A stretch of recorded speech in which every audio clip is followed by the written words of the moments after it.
I would like to think it would be successful, because if it was successful, then perhaps the great tension that surrounded the Korean Peninsula since the division in 1945, really, particularly though after the Korean War, that might come to an end, and that would make all the neighbouring countries more easily able to operate more easily. It would be great increase in comfort for the peoples of East Asia.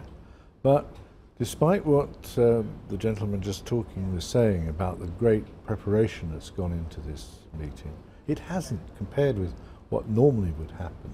I mean, normally by this stage, I think in such a high-level meeting, everybody would be pretty sure what was coming out of it. The whole thing would be choreographed?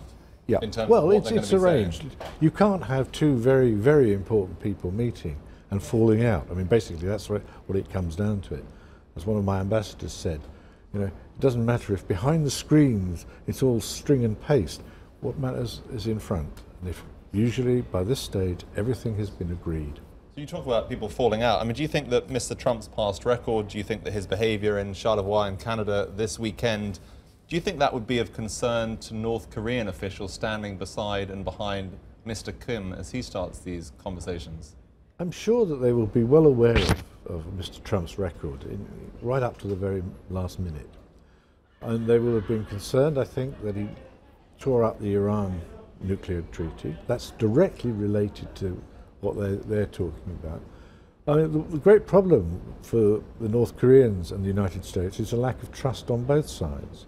And this goes back a long, long way. And unless you get over that initial obstacle of lack of trust, you have a danger the whole thing might just go wrong. When US officials like Mike Pompeo talk about denuclearization, do you think that the North Koreans have the same understanding of what that means? I doubt it, because I don't see that the North Koreans are really going to give up everything that they have developed over not just 10, 20 years, but really probably going back into the 1960s when they first started this process. I want to ask you what precedent the Iran deal and the US pulling out of the Iran deal means for this upcoming summit, because presumably what both sides are looking for, President Trump wants to see denuclearization, and what the North Korean side are looking for is sanctions relief.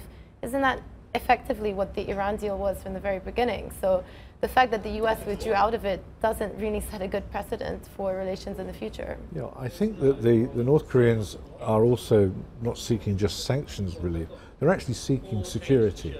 The United States position, United States must be unattackable, and the North Korean position, nobody should attack us, are not very far apart, but they're pretty much irreconcilable, because the North Koreans see the United States as the threat to them, and the Americans have a mirror image of that. North Korea is a threat to them, it has the nuclear weapons, it says it's got the means of delivering them to the mainland United States. I have some doubts about that. But obviously, if Mr. Trump can tear up one agreement because he says it's not perfect, which is essentially, if you boil it down to it, what it came to, he can tear up another as well. And the North Koreans would say, well, that's what happened with the agreed framework, the 1994 agreement on the containment of North Korea's nuclear program.